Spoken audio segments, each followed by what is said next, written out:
Thank you for tuning in to the GSMC Baseball Podcast, brought to you by the GSMC Sports Network. We have a great show for you today.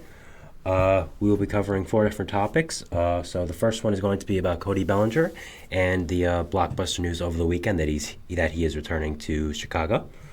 The second part is going to be about the updates on the other free agents on the market, how will Bellinger re-signing affect them, and just overall rumors about them in general. Then we'll be talking about some recent spring training stories that happened over the weekend and also today before I started streaming. And finally, we'll be talking about some other news around the league that I thought was important, but maybe didn't deserve its own segment entirely. So now, before we do that, I would like to ask you to please like and follow the show.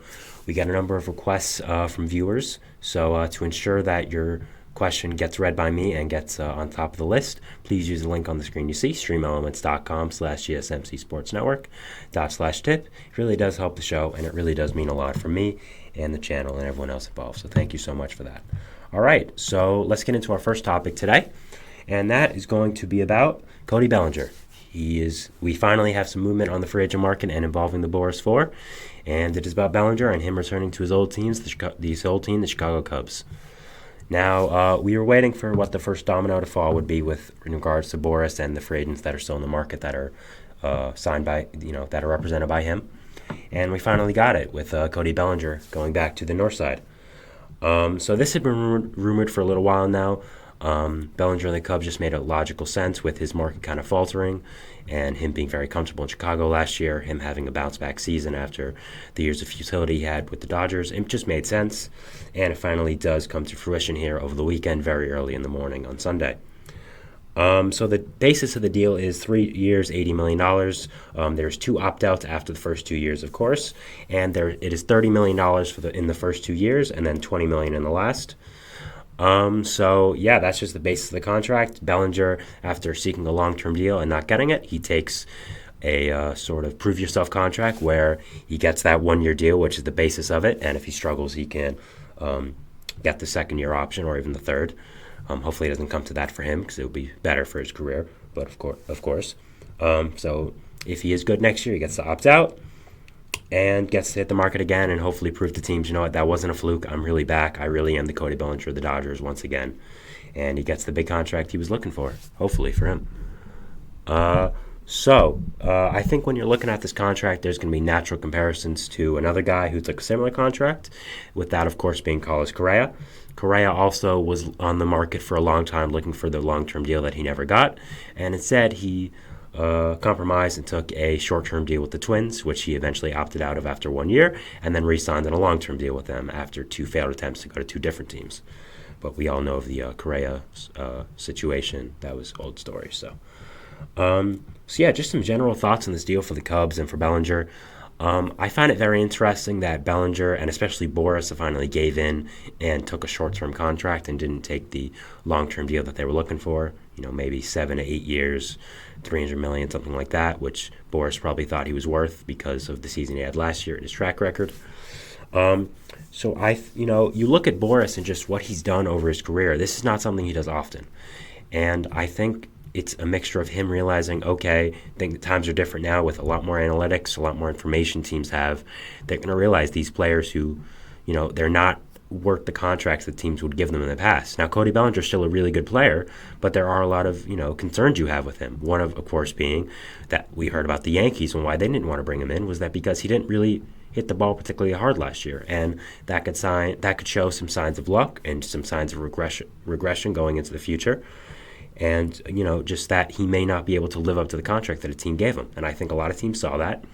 And they were like, okay, if we're going to give out a monster contract, it's not going to be this guy.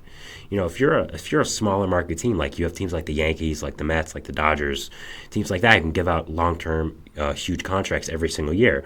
But if you're, more of a mid-market team or something like that, that necessarily isn't a small market, but isn't, a New York or an LA, you maybe give a big long-term contract to a superstar once every 5-6 years, something like that. And I don't think teams wanted to give it to Bellinger. I don't think they thought of him as that kind of guy. So I think it makes sense that he took this short-term deal. Again, it's going to be very interesting now to see if this is what Boris does in the future, especially with his clients that are still in the market. We're going to talk about it in the next segment. So I'm not going to get ahead of myself. But Yeah, I mean, it's a huge deal that Boris finally gave in and took one of these short-term contracts, and it's really interesting that he did. So now, just looking at how this deal makes sense with the Cubs, again, I think this is what was going to happen for a little while now. It kind of just made sense with all the rumors and where everything was going. There were some rumors a few days ago that he had signed with the Cubs. Obviously, those turned out to be true because he's now signed with the Cubs. So congrats to that person who got a very random scoop. Um, yeah, I think it's a good move for the Cubs because obviously Cody Bellinger is a very good player. We can talk about all the things about him regressing in the future and all that kind of stuff. But as of right now and where he is a very good player, and I think any team would be lucky to have him on their team. I don't think anyone's really disputing that. And just the fit for the Cubs, I think it does make a lot of sense. Bellinger has a lot of versatility, which I think is something that a lot of players on the Cubs do have. You have guys like Michael Busch, like Christopher Morel, like Seiya Suzuki, guys who can play multiple different positions and don't really have a set position, can kind of move around the infield or the outfield a little bit. And I just think it's going to be very interesting to where Cody Bellinger does play. I'm assuming he's going to play at first base because of someone I've talked about a lot on the show who I'm really a huge fan of, and that is Pico Armstrong. He is looking to be the future of center field for the Cubs, and I don't think they're going to block him with Bellinger, who might be a short-term deal. Bellinger obviously has played first a long time in his career. He's kind of moved around with first and the outfield spots, and it makes a lot of sense for him to play at first. The only problem I see with it is you're kind of taking away a lot of his value by playing him at first because he is such a great defender in center. But I think Pico Armstrong, again, is the future of that position for the Cubs, so it only makes sense to put Bellinger at first. You put Bellinger at first, you probably move Michael Busch to DH. You now have Christopher Morel at third. You have Nico Horner at second. Dansby Swanson at short. Yan Gomes, Miguel Amaya at center. You have, of course, Pico Armstrong, who I believe will be on the opening day roster at center. You now have Seiya Suzuki and Ian Happ in the corners. And I think that's a really great lineup. I mean, adding Bellinger, of course, adds another great bat to that lineup. You have the flexibility now to move Michael Busch or even Seiya Suzuki or someone like that to DH. Maybe can rotate with those guys, him, Christopher Morel, Seiya, to give him days off and try to hit very well. So I think this Cubs lineup is pretty much set. I think they could upgrade at third base specifically, which we will talk about again next segment. I think that's really the only thing. But right now, I think the Cubs lineup is really set. I think it's a pretty nice lineup. And I think the Bellinger deal really helps. He was obviously very comfortable in Chicago last year with the season he had. He obviously likes it there if he is coming back. And I think it makes a lot of sense for Bellinger to go back, and I think it's a really good fit for both player and team. Now, I think the contract's a great fit as well. So like I said, I think Bellinger is a very good player, but I just don't know how he factors into the Cubs' long-term plans simply because of Pico Armstrong and because of all the young bats they do have. So assuming Bellinger has another great season, which I don't think is a certainty, but I think it's likely because he is a good player, he opts out of that $30 million. He gets a big long-term contract from another team and moves on. And the Cubs now easily can put Pico Armstrong back in center and stay in center. You can have Michael Busch be your first baseman, assuming he works out there. Christopher Morel can play third. You can keep Seiya in the corner, and you can add a full-time DH or something like that. Maybe even go for a long-term bid for a guy like Juan Soto next year. I mean, if Bellinger opts out, you have a lot of financial flexibility, so I think that would make a lot of sense. So I think it made sense for Bellinger to come back, especially on a short-term contract. I'm sure that both him and the Cubs are hoping that he has a great season and can opt out. And if he does struggle, he now has that fallback of, okay, I'm going to get $30 million next year, and then I can opt out next year if I rebound. And if he doesn't, he gets $20 million. But if he continues to struggle, we'll probably ask about his long-term future in the league after that. But if he does struggle, the Cubs still aren't on the hook for that much. It's only 3 years, and it is a lot of money. But at the same time, I do think Bellinger's floor is a bit high for most players just because of how good his defense is. Now, again, that changes a little bit because he's probably not going to be playing center. But he's still a really good player, as I've said multiple times now. And it's a good deal for the Cubs to bring him back. You had a big splash earlier in the offseason with Craig Counsell bringing him into manager. And you hadn't really done anything after that would be considered, kind of matching that up as your big splash. You brought in Shoto Minaga, who is a good player, but not like a superstar you're going to build around, and had some, questions about his contract and physical coming over from Japan. You had Hector Neris, who's a good bullpen arm, but again, not something that's going to really excite the fan base to a new degree. But I think bringing back Bellinger really does that. He's very much beloved in Chicago. A lot of people are big fans of him. They love his redemption story. He's always seemed like a very likable player in his career in the league. So yeah, I think it's a good move for Bellinger and the Cubs to bring him back. And I'm very excited to see what happens. Again, I think this is a really nice lineup. I think adding a big bat to the middle of the order made a ton of sense, and I'm glad it was Bellinger because obviously he has a relationship with the Cubs and the fan base, so it just made so much sense. So yeah, I'm looking forward to watching the Cubs. This doesn't move them, in my opinion, to the number one team in the NL Central. To me, that's still the Reds, just because of all the amount of young talent they have on that team. The bullpen was added to with one of the best closers in baseball, a really good starting rotation that they added to. But I think the Cubs are definitely in the mix for a wild card spot. And, if you're a Cubs fan, you haven't really haven't had a winning season that was significant in a little while since that World Series run. You've had some nice games, some nice wins, some nice playoff games, but nothing really to, you strung together. So maybe this is the year for the Cubs, if not, I definitely think they still have a future going for them. They still have a lot to work with. You have building blocks of guys like Dansby Swanson, like Nico Horner, like Seiya Suzuki, like B. Crow Armstrong, like Ian Happ. Justin Steele almost won the Cy Young last year. So the pieces are there, and I think it's just adding stuff around the edges, and I think Bellinger is definitely a very significant piece to add to that. So, again, I really like the move. I think it made the most sense for Bellinger where he was in this market because there wasn't really a clear team that could have brought him in other than the Cubs. You had teams like the Phillies who were mentioned, the Angels. They were mentioned, but they were kind of awkward fits that you were kind of forcing just to get a big player in your team. So I'm glad he went back to Chicago. I thought it was the most natural fit, and it makes sense for both the player and the team, and I think the contract is good as well. So I'm happy about that. Again, I think the Cubs are going to be a really good team, but I'm not sure if they're going to be top of the NL Central now. You look at this division, as I've said multiple times on this episode and other episodes as well, I'm very high on the Reds. I love that team. I love all the young amounts of talent they have. I'm really excited to watch them, so I would still have them first. The NL Central is a very strange division because there's not really a standout team, but none of the teams in that division are horrible. They're definitely not horrible. You have, other than the Cubs and the Reds, you have the Pirates who, people might just look at and, not really take seriously because they're the Pirates and they've kind of had this reputation for a little bit. But they have a lot of good young talent that's coming into this roster. When you're really bad for a really long time, young talent's bound to come in, and that's what's finally happening. You have guys like Paul Skeens who are going to come up probably in the majors this year. A guy like Henry Davis was the first overall pick. Other young players as well to build around, like Liero Peguero. You just extended Mitch Keller to be a forefront of that pitching staff for a little while. So the Pirates definitely have a lot of pieces, and I would look for them to be, maybe a surprise team in the NL Central this year. I don't have them winning it, but again, crazier things have happened. The Marlins made the playoffs last year, so if that can happen, I definitely think the Pirates could, or even win the division if, something crazy happens. You have the Cardinals, who are really interesting.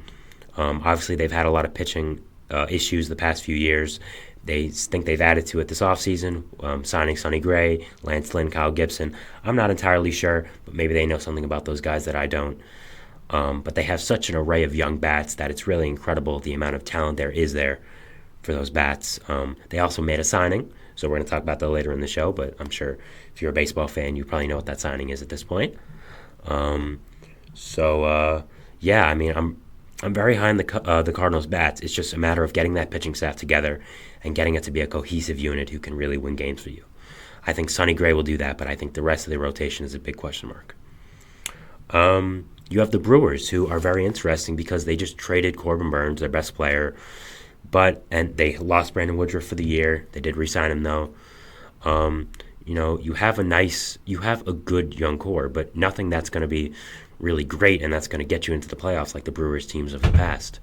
So I'm very interested to see what happens with the Brewers this year, if they become a full rebuilding team or retooling or even compete. I doubt that, but again, crazier things have happened. So I'm really looking forward to the NL Central this year, and I think the Bellinger signing really just pushes that ahead to my interest level and what's going to go on. So, yeah, that's our first segment, talking about Cody Bellinger of the Cubs, some market movement finally. So, yeah, I'm really excited to see what happens with that and see what happens in the future. So we're going to go to a break here, but before that, we're going to talk about our next segment a little bit, which is going to be updates on the market, updates on the other free agents still out there, how does Bellinger affect them, and just that kind of stuff as well. So, yeah, we're going to take a break, but we'll see you after that. So, thanks. I feel like I'm losing my mind.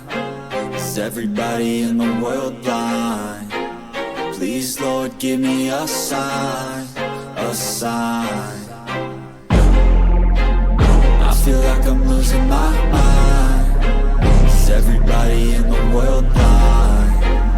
Please, Lord, give me a sign, a sign. I wanna be the greatest. Everybody on the fake shit. I look around and feel like everybody is the fakest. I make this every day and I'm impatient, hoping one day I blow up from the basement. Statement, the top is so vacant. I don't hear shit that I think is amazing. Waiting for my day when I'm playing sold out shows for 1,000 faces. Hey, give me that crown, get in my way and to be put down. It ain't your place, all this my town. If I want that shit, then I'll get it right now. I'm losing it, the noose it fits, I'm losing shit. A stupid myth, you choose to live or choose to dip. You choose to fight or lose your grip and lose a gift. I feel like I'm losing my mind. Is everybody in the world blind? Please, Lord, give me a sign, a sign. I feel like I'm losing my mind. Is everybody in the world blind? All right, we're back here on the GSMC Baseball Podcast, bringing you our second segment. But before we do that, I would like to ask you to please like and follow the show. It really does help. Again, the link on the screen, streamelements.com/GSMCSportsNetwork./tip. If you do want to donate, it really does help the show. It really does mean a lot. So thank you so much for that, and I do appreciate it. All right, so we're going to go to our second segment here, which is going to be involving Cody Bellinger and the Cubs and what's going on with that. And it is updates on the free agent market. We talked about this a lot. At some point, it seemed like the free agent market would never move, but it is moving now. Obviously, Bellinger signed, which is the first big domino to fall, so I think it could lead to some more signings. We've obviously had a lot of news over the weekend, actually. Again, those are going to be that's going to be our segment 4, and we're going to talk about a lot of moves, so be prepared for that. But yeah, I mean, Bellinger signing, I think, opens the floodgates for everyone else to sign. I think it maybe brings Boris back to reality a little bit and seeing, okay, you know what? I'm going to have to get some short-term deals with these guys and not get the huge paydays they were looking for, maybe next year. But as of right now, it's a no-go. I think it's going to bring them back to reality, which is good for baseball fans and people who want the market moving. So we're going to start off with the first big free agent of the guys I'm going to talk about, and that is Blake Snell. Blake Snell won the Cy Young last year, 2-time Cy Young winner as well. Had an amazing season with the Padres, of course. I mean, I just said it, he won the Cy Young.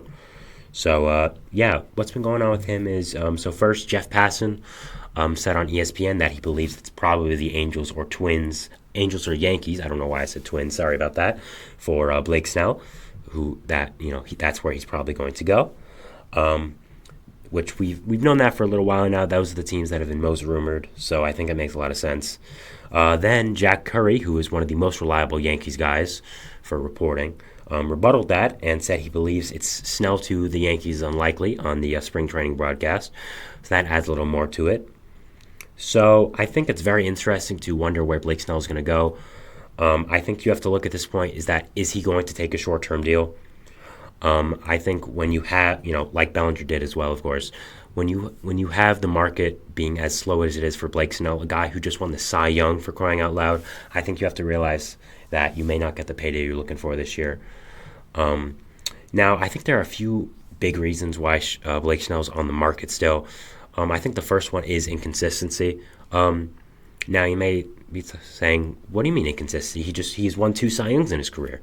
Yes, that is true, but the other seasons where he hasn't been very good. So that's the problem with him. A season he has is either the best pitcher. He's either the best pitcher in baseball, or he's walking 5 players a game and going 4.5 innings and having a high ERA. So that's the problem with Snell. He's very up and down. You don't really know what you're getting with him on a day-to-day basis. And teams who are looking for a long-term starting pitcher, to give a starting pitcher a huge contract, I don't know if they're going to give it to Snell because of those inconsistencies. When you want to sign a big pitcher to a contract, you want an ace. You want a guy who can go out there every 5 days, you give him the ball, and you're like, okay, you know what, we're going to win today. I feel extremely confident in that because we have our ace on the mound. And I don't know if Blake Snell is that kind of guy just because of the inconsistencies he's had in his career and the ups and downs. You look at guys like Garrett Cole, like Zach Wheeler, guys who got huge starting pitcher contracts and how well they've worked out. When the Phillies and Yankees have go to the mound every 5th day and have Wheeler or Cole on the mound, if you're a fan of that team, you're like, okay, you know what? Today we're going to win. Why are we going to win? Because we have our ace on the mound. We have a guy that we know is going to give us 7 amazing innings, 2 runs or less, something like that. That's an ace in my opinion. And I don't know if Snell, when he's on his game fully, that's him. But when is he on that 24/7 or a full season? Twice he was. But it's such up and down that you don't know if you want to give him that big contract that he's looking for. Also, I think a big problem is he doesn't go very deep into games, even when he did win the Cy Young. He has a lot of pitches, and he does not go very deep into games. Like I was saying, usually it's around 5 innings, 6 if you really want to push it, and that's a problem, especially in this day and age. You want pitchers to go deep. You have deeper bullpens, yes, but a pitcher who he's not giving up a lot of runs, yes, but he's not going very deep into games, which hurts your pitching staff in the long run. So I'm not sure about if teams want to pay a guy with these kind of stipulations that come with him. So I think that's something to watch here. Sorry about this. Quickly, I'm just going to move that. Thank you. Sorry about that. So yeah, I think that's what you look for with Blake Snell right now, and just why he hasn't gotten the contract he wants, why he's still out there, and why we're hearing the 2 teams we thought all along would sign him. Maybe one of them is out. I think when you look at places he could take a short-term deal, like Cody Bellinger did, I think I would look at 3 places that have not been mentioned that much. First, I would look at Baltimore. They need another pitcher. They always do. They've shown they're not afraid to spend long-term. They're not afraid to spend short-term money. That's a good AAV. Like Kimbrel, they signed him for 1 year, $13 million. They traded for Burns, who was on a 1-year contract and owed a good amount of money. So if Blake Snell wants to take a 1-year deal, why not go to the Orioles, a team that won 101 games last year? You can make them the favorites in that division. Try to go for a world championship with them, a team that can definitely win it with the team they have. You ace that pitching staff, you bring that team back to relevancy, and you hit the market next year and get your big payday. I think that can make a lot of sense. They have the money for it. The Phillies make a lot of sense. They've been mentioned with Snell, but they haven't really been wanting to give a long-term contract. They have some pitching problems when you go down the road with them. Taijuan Walker has now lived up to that contract, and I think bringing in Blake Snell could give you probably the best rotation in baseball. I mean, Wheeler, Snell, and Nola, that's just an absolutely insane top 3. And if Snell does good, maybe you re-sign him next year and let Wheeler walk if there's some issues with the contract extension. So I think you have to look at that, especially when you're looking at pitching conditions for the Phillies. You have to look at, the Zach Wheeler situation next year and, that fact that his contract is up. So I think those make sense. And also the Mariners. We have to mention the Mariners because he is from Seattle, and he reps Seattle very hard in his social media and his personal life. It doesn't make the most baseball sense because they don't really need a pitcher, but I think it makes a lot of sense just because he is from there, and maybe he could get them to trade one of the younger pitchers for a bat if they do bring in Snell. In the end, I do think the Angels give in and get him and sign him to a long-term deal. I think Artie Moreno wants a big splash after losing Ohtani, and I think Snell can be that. They always need pitchers, of course. We know about the Angels, and I think Snell could bring that. He lives in Southern California right now in the offseason, and making a small trip to the ballpark could be of interest to him. So I think in the end he goes to the Angels, but I would not be surprised if it's another team. Jordan Montgomery, the next one here. We know the Rangers aren't signing him. Along with Snell, Jack Curry mentioned he believes the Yankees are unlikely to sign him. We had heard some rumors about that in the offseason, but I always thought that was kind of unlikely just because of the history between the two parties. For Fitz, I think the Cubs make a lot of sense. I don't know how Bellinger re-signing affects them with the financial situation, but I think it makes a lot of sense. They could use another, ace, not ace level pitcher, but high level pitcher in that rotation. I think Montgomery brings that, and a lot more depth there as well. The Red Sox, they apparently just met with him on Zoom. We're going to talk about that later as well, more on it, but they've met with him on Zoom. Apparently it went well, according to Peter Gammons, who's a Red Sox writer. So I would look at the Red Sox right now as very deep involved in the Montgomery situation. I mean, I've talked about him a lot. His wife lives in Boston right now, working for a hospital. He is in Boston in the offseason. I think it makes a ton of sense for him to go to Boston. The Giants make sense. They need pitching help, but I don't really think they're going to give him a long-term contract. The Angels make sense. Again, we mentioned them with Snell, so you have to mention with the other big starting pitcher, which is Montgomery. And again, the Phillies, same thing. In the end, I think he goes to the Angels if Snell does not go there. And if Snell does go to the Angels, which I believe he will, I believe he goes to the Red Sox. I think no matter what the Red Sox haven't done this offseason, it just makes too much sense for him not to go there. It just makes so much baseball sense. It makes outside of baseball sense. It really, to me, is just a perfect fit between player and team. And I think the Red Sox eventually give him a long-term contract, a little cheaper than they're probably expecting because of where his market is, which is probably better for them because they're kind of cheap right now. We know this, but I think in the end he goes to the Red Sox, and it's a nice addition for them. Next, we have Matt Chapman. I'm really confused about his market and where he could go. I was convinced he was going to the Giants for a long time, but the Giants then said they probably wouldn't add anyone significant. I don't really know about that. I don't know if that's a play, if that's a ploy for them, or if they really mean it, or they do want Chapman just at a lower price. But yeah, other fits for him. I think the Cubs, we talked about it a little bit before with Bellinger. I think they make a lot of sense for Chapman. I think their lineup is pretty much set, but I think third base is the one position they could upgrade. You have Nick Madrigal, Patrick Wisdom, Christopher Morel. All are fine players, good players, but adding Chapman I think would really solidify that and give you a long-term piece. You could then play Morel as kind of a super utility guy who can play all around the field when someone's hurt, fill in a DH as well, and kind of not have a set spot, kind of play a Whit Merrifield role for the Cubs. And again, Patrick Wisdom and Nick Madrigal, fine players, but I don't know if they're starters on a team that wants to win as much as the Cubs do. Again, the Giants. The Giants again make sense. We're going to talk about them a little bit after. The Mariners. They've been mentioned with him. I'm not sure how likely that is, just because they did add Jorge Polanco, who had some legitimacy to that third base spot and that infield overall. So I'm not sure about that. But, the Mariners have spent a lot of money after we thought they wouldn't in the offseason. And I think adding a big bat to that lineup like this would be very good for that team, would be very good for them, and I think makes a ton of sense. So if they are willing to spend the big bucks, I think Chapman returning to the West Coast would make some sense. In the end, though, I still really do believe he ends up with the Giants, no matter what Farhan Zaidi says. It just makes too much sense. Bob Melvin, he has this relationship with him. He's from the Bay. He used to play in the Bay. The Giants could use a third baseman. It really just makes so much sense to me, and I really do believe he ends up in San Francisco, no matter what Zaidi says, and no matter what's going on with that. So I would look still for Chapman and the Giants to be a fit. Maybe I'll get proven wrong, but I really believe he ends up back. I believe he ends up in San Francisco and goes back to the Bay. Finally, JD Martinez. I don't know where JD Martinez is going. I do not know what suitors he has left.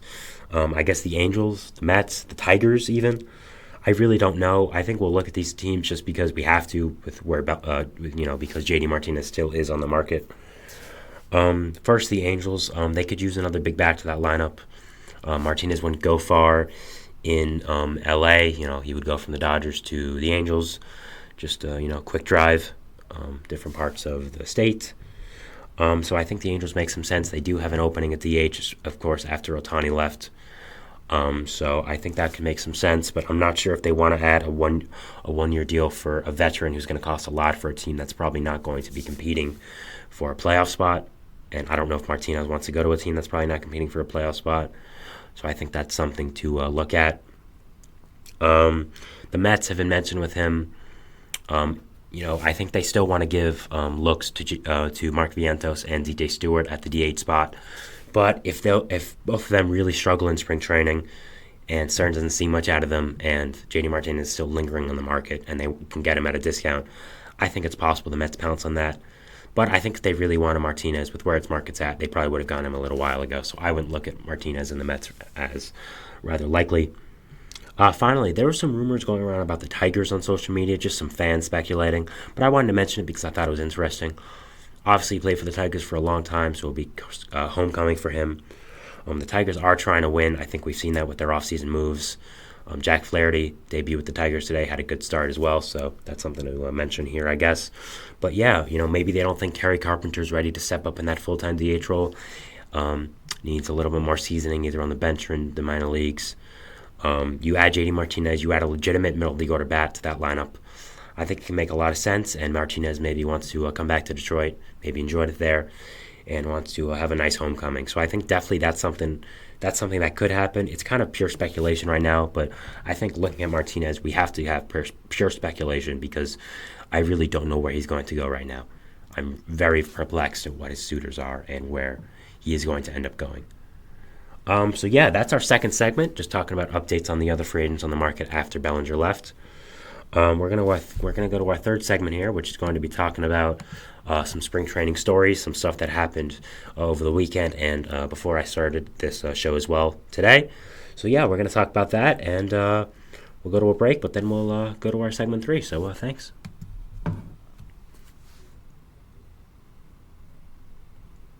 For the best and latest podcasts available anywhere, go to the podcast app on your cell phone and type in GSMC to access free content-rich podcasts on health and wellness, book reviews, sports, entertainment, relationships, social media, movies, technology, finance, and even weird news. Subscribe and download the GSMC Podcast Network's family of shows, available everywhere podcasts are found. All right, we're back here on the GSMC Baseball Podcast, bringing you our third segment. So this segment is going to be about spring training stories. Obviously a lot more spring training games have happened since I last streamed, which was on Friday, of course. So I'm just going to talk about some notable stuff that happened, some stuff that I thought, was interesting. Let's get straight into it. So the first one we have to talk about is Juan Soto. He hit his first home run with the Yankees. It was an opposite field bomb, just an incredible shot. I mean, this is Juan Soto. We all know what he does. Him in the pinstripes is not going to be fun to watch as a fan of baseball because most fans of baseball do not like the Yankees. That's just a fact. Juan Soto's going to be really good. He's really, really good. He's a really good player. This is not saying anything new. I think this first home run here with the Yankees, he also hit a double today with the Yankees scoring in 2 before I went on live stream, so that was something interesting as well. I think it's just a preview of what's going to go on this year with Soto and the Yankees. I think Soto is going to be very determined to get the huge contract he deserves in the offseason, so I would look at him as a firm MVP candidate his first year in the AL. I'm very much watching him. He is probably going to be one of my AL MVP candidates, but we'll talk more about that whenever I do my show on that. I guess the awards one. So yeah, I think Soto and the Yankees, great fit. Really looking forward to what he does in a Yankees uniform and how he maybe gets the big bad Yankees image back and what he does there in the Bronx. Next, we had Mitch Haniger in his first at-bat in his second tenure with the Mariners after being traded there from the Giants earlier this offseason. Back there, I should say. He had a home run, so that's really nice for him. I know he was a fan favorite in Seattle when he did play there. Getting traded back there was nice. That was a fun storyline. That was a good addition for the Mariners as well. He struggled a little bit in San Francisco, battled some injuries. But I think he's more comfortable in Seattle. I think the Mariners need another big bat, and I think Haniger, when healthy and playing to his fullest potential, does bring that. So I thought it was a good move by the Mariners and Haniger. Both nice to go back there. I'm looking forward to seeing what he does in the middle of that Mariners order this season. Obviously, Julio's the face of that franchise, so building around him with solid pieces like Haniger makes a lot of sense. And I'm looking forward to what he does in Seattle and what's going to happen there. Next, we have William Contreras with the Brewers. He homered in his first at-bat with them. He is, of course, hoping to build off a strong season in his first year with Milwaukee last year, was an all-star, became one of the faces of their franchise, became their franchise catcher / DH. Is a really, really good player, was very good with the Braves, and then they traded him for some reason. I guess because you got John Murphy, but I still wouldn't have traded him, but that's a different point for a different day. William Contreras obviously looking to build off of his strong season with Milwaukee last season. And I think this home run is a nice start. I'm looking forward to what he does. And, how his season progresses and if he can build off it. James Wood, not the actor James Wood, the baseball player. Obviously was one of the top prospects in baseball, is a giant human being. I'm very high on him with the Nationals. I think he's going to be a great, great player for a long time. There's a reason the Nationals got him in the first Juan Soto trade. Can you believe that? Juan Soto's been traded twice in his career, and he's 24, and he's about to be a free agent. Crazy career, but that's a different story. Anyways, James Wood, 2 home runs in 2 games with the Nationals. One of the top prospects in baseball, looking to come up with that young core in D.C. and kind of be a big part of it. Add to that core in DC, something they've lacked since the World Series, since that rebuild. So he's going to be a monster in the big leagues. I can't say enough about how good he's going to be, in my opinion. Hitting a home run, hitting 2 homers in 2 games, I think is just a preview of what he's going to do in the major leagues and what's going to happen. So looking forward to watching him and how much he's going to crush baseballs in his career. And I think this spring training and what's happened with that is just a preview. And I'm really looking forward to it. And I'm really looking to see what happens with him and the Nationals' young core in general as well. Another thing, Trace Thompson of the Mets hit a grand slam today. It's one of the first few grand slams of the spring. Trace was a nice addition by the Mets to solidify that outfield depth in AAA. He's probably going to come a few times this season, bring some depth to that outfield and some legitimacy there. To the 5th, 6th outfield spot. He's looking to build off. He's looking to have a nice spring, maybe even crack the Mets roster. I doubt it, but it's nice for him to hit a grand slam and. Nice for him to start the spring off on a nice note with his new team, and maybe pave a way for himself and not have everyone constantly mention his brother anytime they talk about him.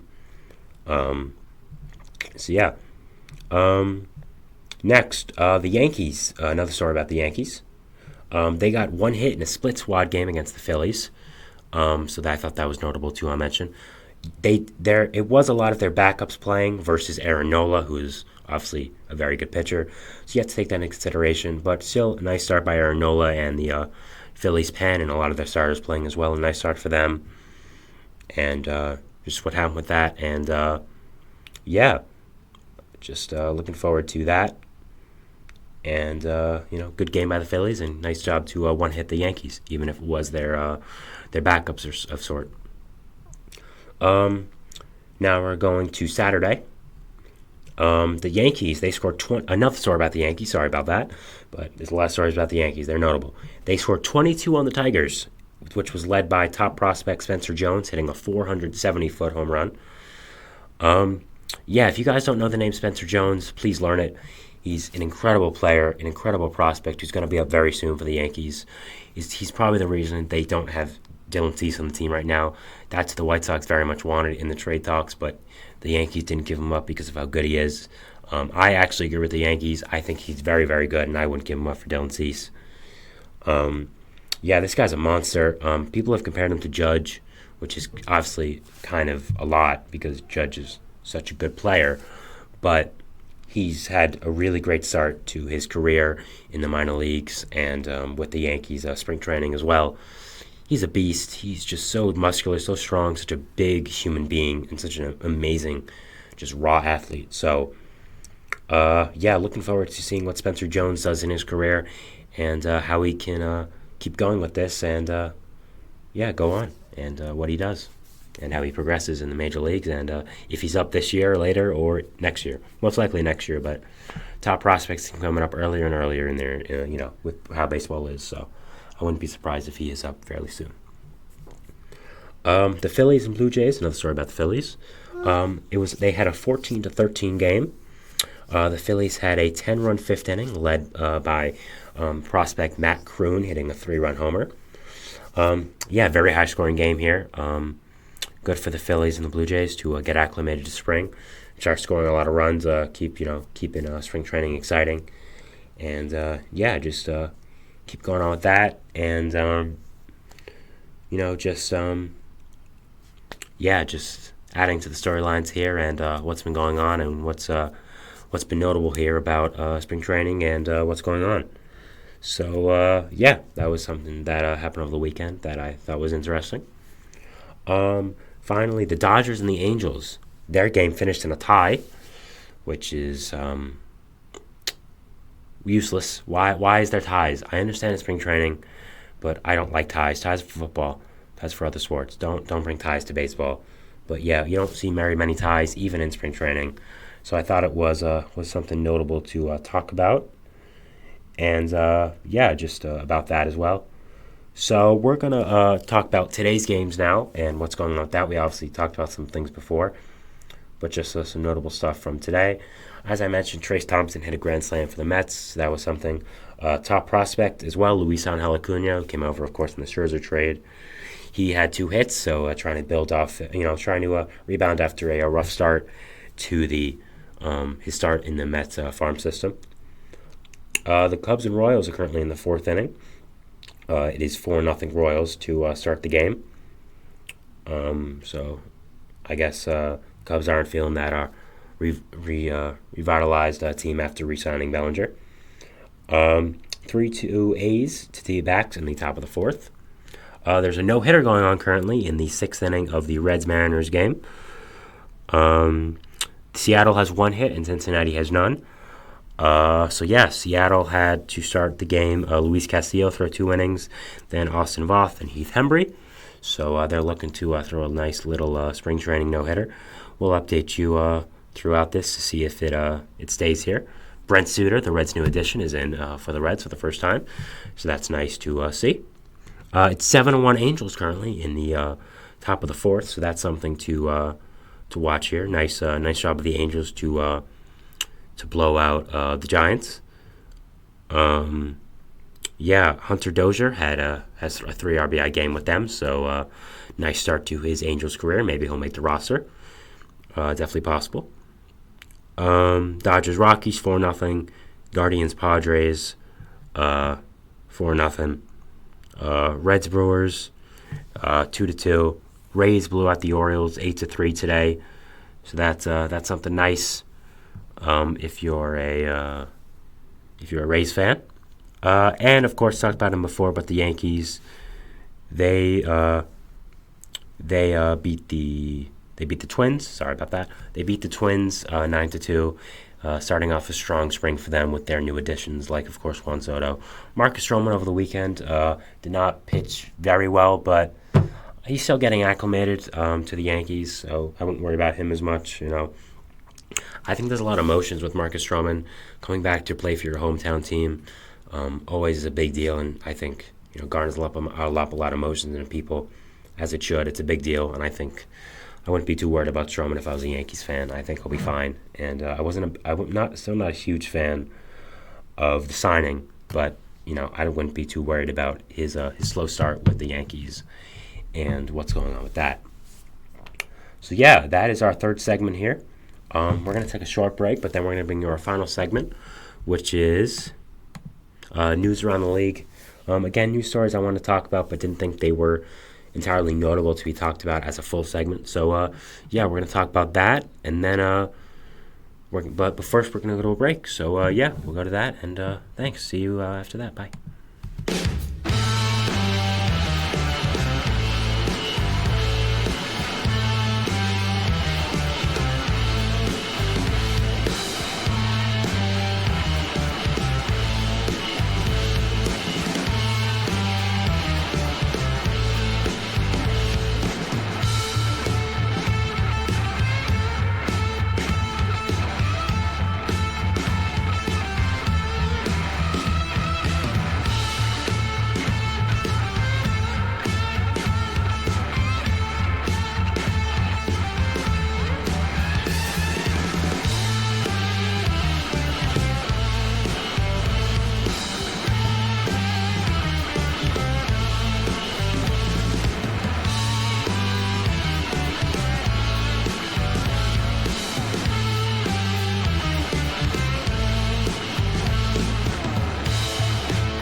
All right, we are back here on the GSMC Baseball Podcast, bringing you our fourth and final segment, and this is going to be about news around the league, just some general stories I want to talk about. We have a lot because the market's finally moving, and of course, it's been 2 days since I've streamed because of the weekend.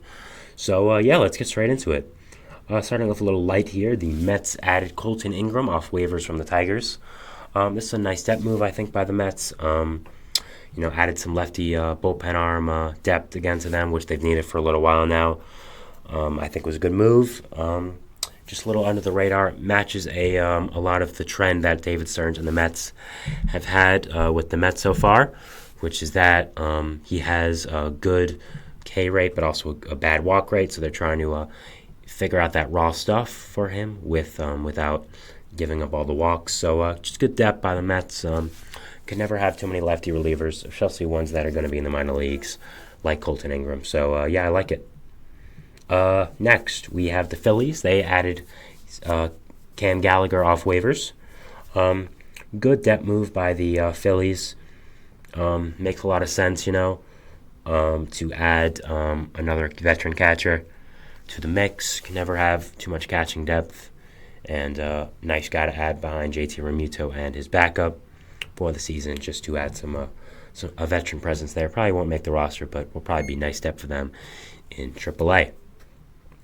Going to a little more notable stuff here now. JD Martinez and the Giants. That's a big situation that happened over the weekend. So what happened there was JD Martinez, it came out that from the New York Post that he was offered a contract by the Giants and said no because he just didn't want to go there, which is very interesting. You don't really see that happening, just saying no to money because you don't want to go to a place very specifically, I guess. It then came out from Susan Slusser that they did offer a contract to JD and that they were talking, but in the end, they did not sign him because they thought the price was too much, and they ended up, of course, going to Jorge Soler. So it's kind of a he said, she said situation with JD Martinez and the Giants. I think it's interesting that it came out that Martinez said, apparently, this is what the reporters say, we don't know how true this is, that he just simply didn't want to go to San Francisco.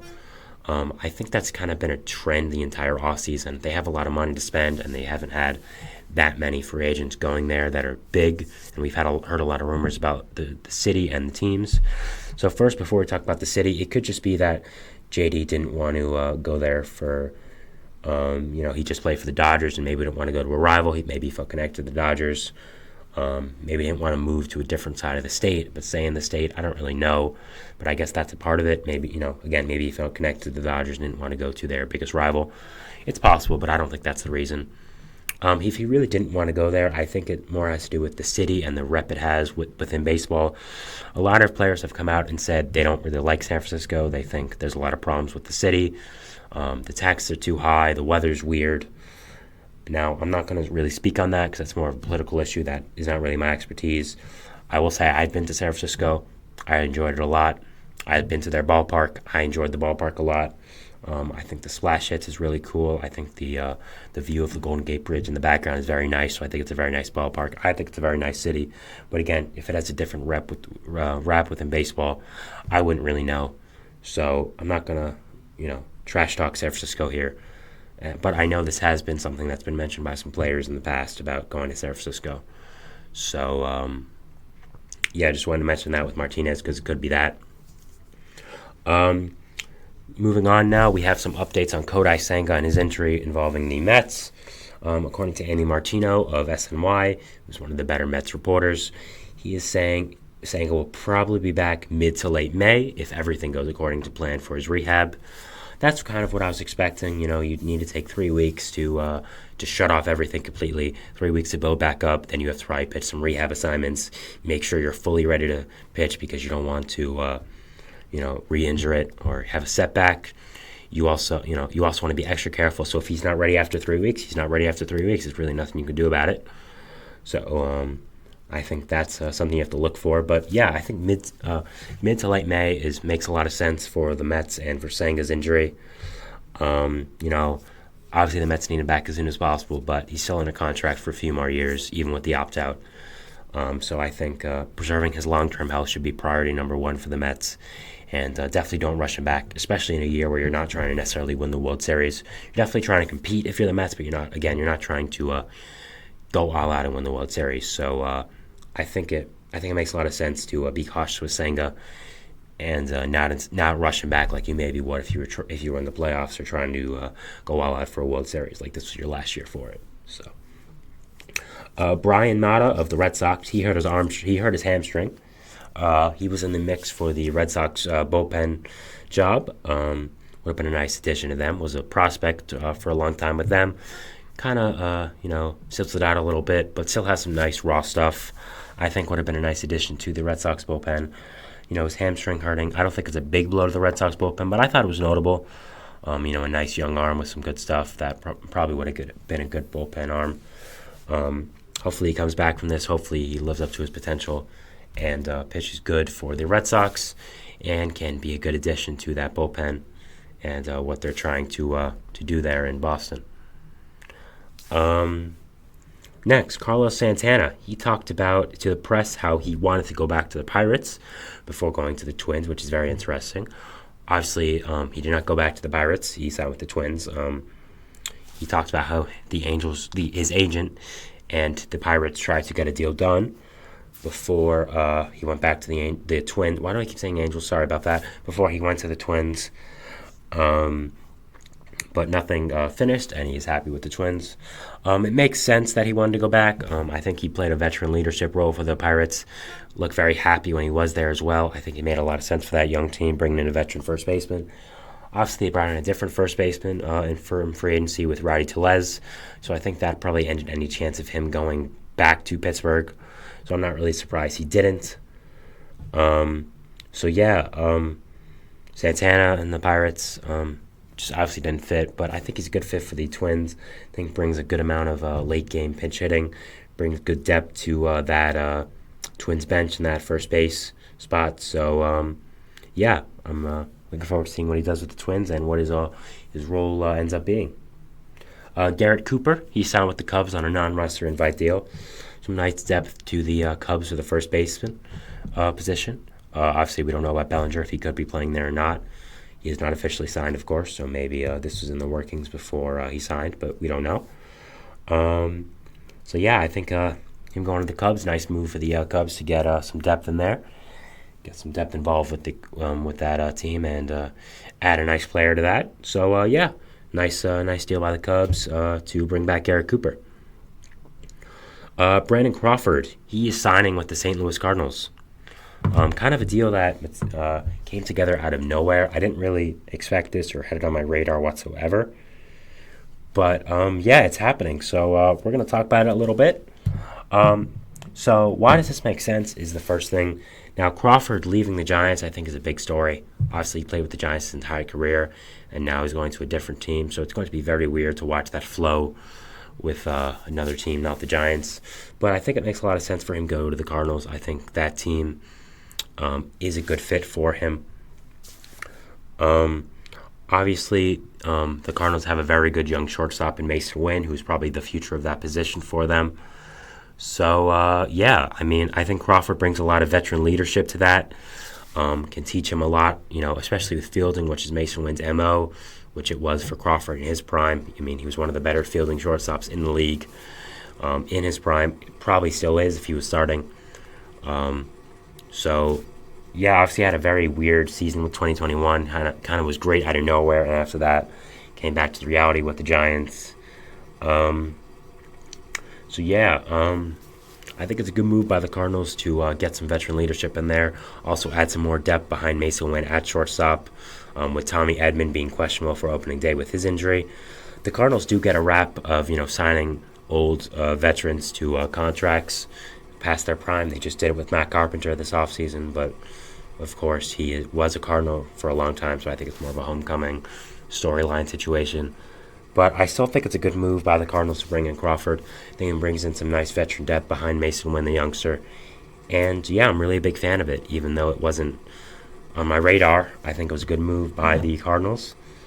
And, is a nice move by both. And looking forward to watching what Crawford's role comes out to be in the Lou. Next, Ohtani. He is going to be having his Dodgers debut tomorrow. It'll be when we're on stream most likely, so if he does get up on stream, we'll talk about it then. It's at 3:10. But if not, and he goes up before, I'll mention it at the top of the show, just a little bit about what happened and what he did, and if he does go up to the bat again during the show again, we'll talk about it tomorrow. But again, that's something for tomorrow, but it was definitely notable. Obviously it's the biggest signing in MLB history and probably sports history as well, him going to the Dodgers. So him making his debut is definitely a storyline I wanted to talk about tomorrow, and I want to mention it today and preview it today. And finally, we're going to talk about the big trade that just happened, which I wanted to save for last. Manuel Margot, he was traded to the Twins for prospect Noah Miller, who was the 39th overall pick in the 2021 MLB draft. This signing allows the Dodgers financial flexibility and bench flexibility to bring back Kike Hernandez. So let's talk about this a little bit. So Margot was obviously just recently acquired from the Rays in the Tyler Glasnow trade.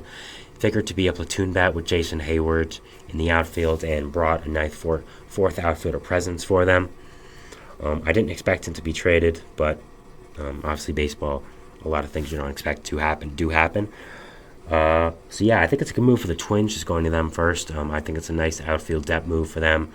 Noah Miller, kind of struggled with the Twins to start off his career, but if anyone can fix him, it's the Dodgers. So I think it's a good move for both teams.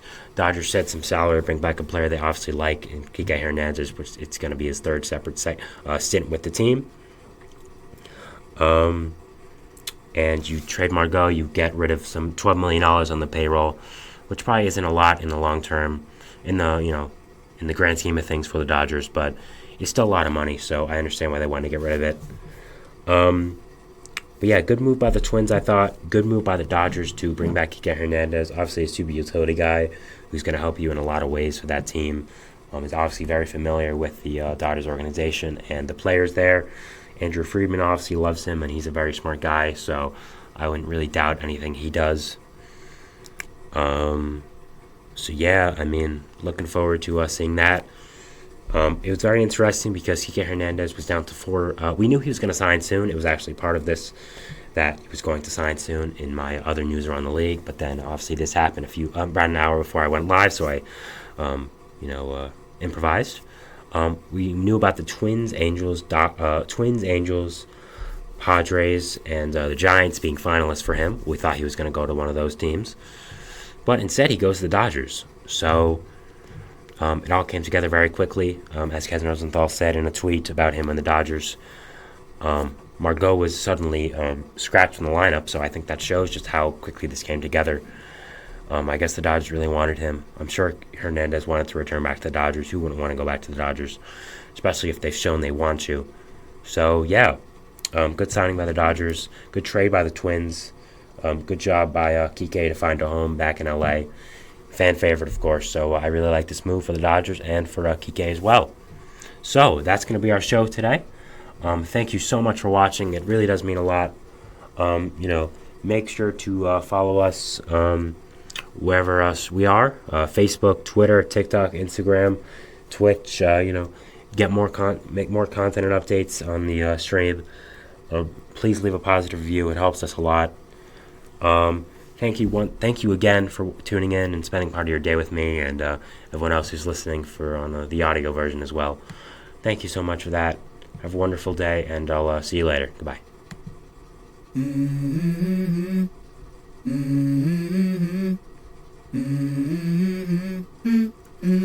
Let's go. I wake up to a little bit of drool on my pillow, feel like it's gonna be a bad day. Yeah, I'm tired of shit, and the coffee ain't hit yet. Damn, ain't that great. I don't wanna go.